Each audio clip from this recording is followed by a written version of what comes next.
Hey, Podcast Nation, what is going on? I am Jason Harris, and I have Todd Katcher with me with Digital Dealership Systems, and we are on a special episode of Strategy with Jason here at NADA 2025. Todd, thanks for taking the time to come take a casual stroll with me.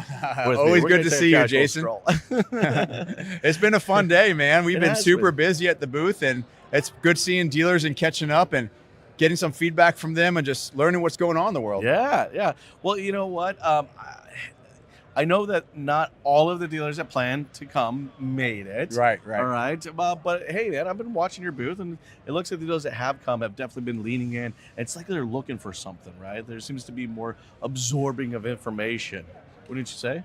Yeah, the dealers that we've had have been super experienced and understanding and coming up with a goal in mind. Yes. I think the weather kind of truncated things this year. Yeah. A lot of them were coming in a little bit later. A lot came in today. So, I mean, for those that may not know, I mean, everything was shut down in New Yeah. Orleans. It was crazy. What they get, like 10, 15 inches of snow in places, Yeah. and ice on the streets. The airport was shut down, and it's been a really big challenge just to get here.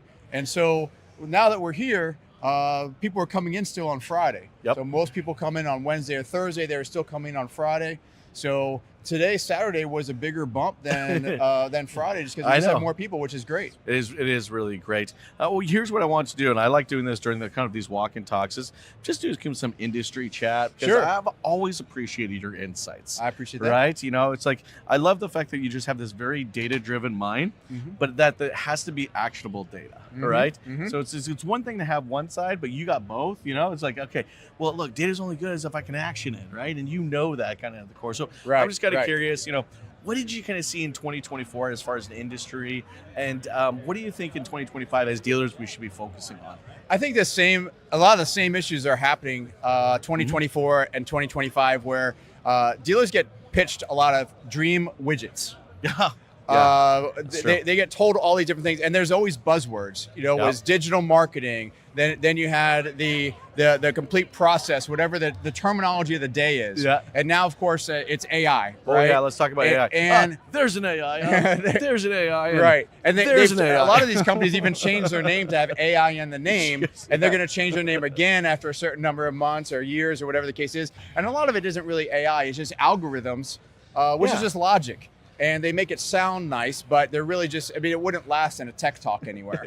But I think what we're seeing now Is that kind of like the changing like it to the Gulf of America? the Sorry, I had idea, to throw that out there. the idea is the opportunity for them to go ahead and find out, see through all the BS that a lot of vendors put out there. Yes. And I think there's a constant amount of information that dealers have to sift through in order to go ahead and get to the real information. And what does this actually do for me, and not actually what the sales pitch is? Yeah, And- because I mean, how many times I've seen this, and look, I'm a victim of it myself.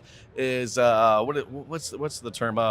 Paralysis by overanalysis. Yep, Is that's that, it. Is that it? That's Is that it. it? Yep. Right. I mean, just like look, as a dealer, I understand. Here's the thing I've kind of seen. Like I understand now it's 2025. I need to really drive my business through the data. Like I need to be a data-driven Right, business, right? right. I do understand that. But man, there's a shit ton to look at. There is, and they've had to figure out where they're going to invest. And I think a lot of dealers are missing the opportunity to invest in the in-store experience, because what is customers' expectations? What do they look from a customer perspective? When customers actually walk into the store, what are they expecting? You know, when you go to Dunkin' Donuts or Burger King or McDonald's, what's that experience like? And then when they come to buy a car, it's an antiquated experience. So their service drive and how they go ahead and add digital signs and marketing to the service drive. Are you go to the hospital and it has a list of all your names and the statuses, so you don't have to talk to anybody. Yes, People that's don't true. like to talk to anybody unless they have to, right? Yes. So the opportunity to go ahead and have that same experience inside a car dealership, and then you look at the deal from the staff and investing in the staff. And I think dealers need to look inside. They have so many widgets outside trying to solve their problem, and their problem isn't going to be solved by a new widget. It's It a may be staffing causing issue. more problems. It may be Maybe causing more problem because it takes energy to manage all these different widgets. Yes. So, I mean, they're still using dry erase boards. They're still using chip boards. They're still using manual systems to go ahead and track sales and fixed and things like that, and motivate their team. How are dealers today motivating their team? I love the fact that you brought that up because, again, we're talking a little bit about like what should dealers be working on in 2025, and again, our people are incredibly important to us. Exactly. And if we're not motivating, here's the thing, we can get so data driven that so data driven, him. So data driven that I love Cowboy Quinn, by the way. He's such a funny guy. So data driven that we forget the people element to it, right? It's like, data can either it can raise people, or it can really just kind of just put you flat on your face and like, oh, thanks, boss. I guess I'm the shittiest guy here. And you've taken kind of a cool approach to that, right? I mean, it's like we have there's a level of responsibility that goes along with how we present the data. I think it's important to go ahead and present the data in a way based on your store and your culture in your store. Yes. With our systems, you could choose what goes on the leaderboards in fixed and in sales and the BDC based on the culture in your store. Some dealers want more competition, more goal driven, more revenue, more transparency. And then at the same time, we talk to some dealers that don't want that transparency, that don't want to share those numbers with their staff. And so, or where they put the screens and everything. So they have that flexibility. But when you think about a dealership, I think the challenge that they have is that 90% we're here at NADA. Yep. 90% of the services that are here are for outside the dealership, reaching out to the customer, bringing people in.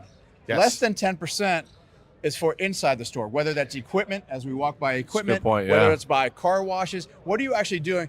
Is there ROI in car washes?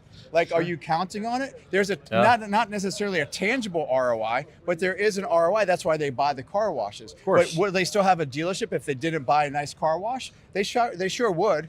But it's a nice service add-on to give a free car wash with service. Yes. They're investing in the store. And I think dealers are really missing the opportunity to go ahead and invest inside the store, because that's where you're going to have the biggest impact on your sales.